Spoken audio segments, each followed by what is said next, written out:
Eccolo là che arriva! È quello nuovo! È quello nuovo! Finalmente! Che bello! È bellissimo! Beh, il treno è sempre il treno,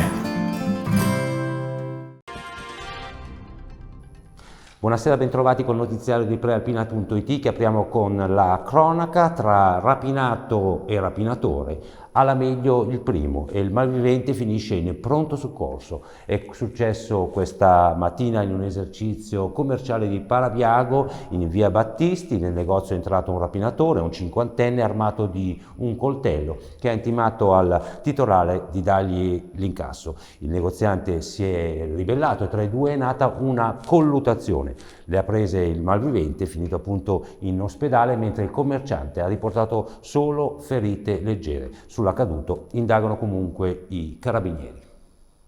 E sempre il tema di rapine, ma spostandoci nel Luinese, c'è stato questo pomeriggio l'assalto di due malviventi a un distributore svizzero di benzina a ridosso del valico di Fornasette. I due rapinatori, armati di coltello e col volto coperto da mascherine chirurgiche, sono fuggiti in auto col bottino a bordo di un veicolo appunto in direzione della dogana e si presume quindi che siano entrati in Italia. Indaga la polizia cantonale elvetica. E i benzinai svizzeri sono chiamati indirettamente in causa anche per la prossima notizia che risulterà poco piacevole agli automobilisti di Varese e a quelli delle zone entro i 20 km dal confine. Da sabato infatti verrà sospesa la carta sconto benzina, dunque si pagherà il prezzo pieno del carburante ai distributori italiani. La sospensione della carta è stata annunciata oggi da Regione Lombardia. Il motivo è che in base alle rilevazioni dei prezzi fatte oltre frontiera, il prezzo praticato nei due paesi non mostrerebbe sostanziali differenze. Ma qui si innesta la polemica sollevata ieri dalla Regione stessa e rilanciata oggi dalle associazioni di categoria dei benzinai, polemica che riguarda il prezzo rilevato in Svizzera dall'ambasciata italiana, un prezzo che non sarebbe quello applicato nelle stazioni di servizio di confine, bensì in aree più interne del Canton Ticino come Bellinzona, dove il prezzo del carburante è superiore. Insomma, sta scoppiando il caso della carta sconto. E torniamo alla cronaca spostandoci a Busto Arsizio, dove un uomo è stato preso a bastonate e lasciato al suolo quasi svenuto in una pozza di sangue. È avvenuto a Sacconago, in via San Carlo Borromeo, nella serata di ieri. Dall'allarme sono stati i residenti della zona che hanno sentito i lamenti del ferito, un cittadino tunisino di 30 anni. La vittima è stata trasportata d'urgenza all'ospedale di Legnano, gravi le ferite ma non sarebbe in pericolo di vita. Indaga la Polizia di Stato, non si esclude alcuna ipotesi sui motivi dell'aggressione. Tragedia oggi a Saltrio sul Monte Orsa, è morto in ospedale l'uomo di 72 anni che si era sentito male ed era stato soccorso questa mattina lungo un sentiero nei pressi del rifugio Pravello, trasportato in ospedale in condizioni disperate con un trauma cranico e in arresto cardiocircolatorio. Il 72enne è deceduto.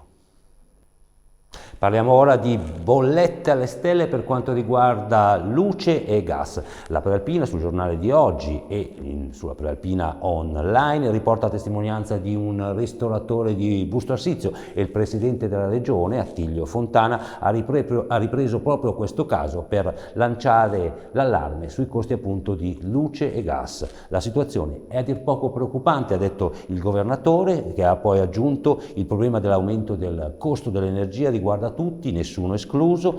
Le nostre piccole, medie e grandi imprese rallentano la produzione, denunciando i rischi per i posti di lavoro di moltissime persone e pesanti aumenti nel carrello della spesa. Fontana ha detto poi che Regione Lombardia da settimane sollecita il governo a interventi non solo con pannicelli caldi ma con azioni forti e decise. Grazie alla Lega, ha aggiunto ancora Fontana, sono stati già stanziati 5 miliardi e altri 4 sono previsti nei prossimi giorni, ma servono molte più risorse e insieme anche un piano nuovo di produzione energetica nazionale. E chiudiamo parlando dei carabinieri forestali e del bilancio dell'attività svolta in Lombardia. In aumento alcuni tipi di reato, sentiamo quali nel servizio di Anna Chiara Giordano. Un trend in crescita quello dei reati e delle denunce. È quanto registrato negli ultimi 4 anni dai carabinieri forestali in Lombardia. Il bilancio è stato diffuso oggi, mercoledì 9 febbraio, in una conferenza stampa che si è tenuta in mattinata. I dati sono stati tracciati dal comandante della regione, generale di brigata Simonetta De Guz, e si basano sull'attività svolta dai militari nell'anno 2021. I carabinieri hanno effettuato più di 36.000 controlli e le persone controllate sono state più di 13.000.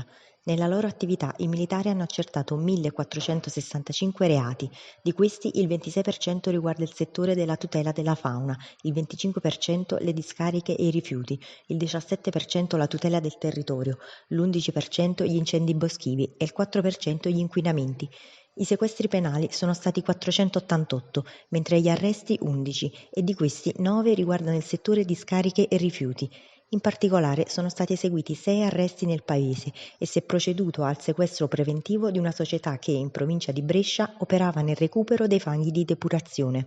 Queste sono solo alcune delle attività che svolgono i carabinieri forestali. Come spiega la comandante De Guz, i militari sono impegnati anche nella previsione del grado di pericolo delle valanghe, nel controllo degli ecosistemi forestali, nel censimento di alberi monumentali e nella partecipazione a progetti, come ad esempio il progetto LIFE dell'Unione Europea. Questa è l'ultima notizia, appuntamento col TG di domani alle ore 13. Buona serata.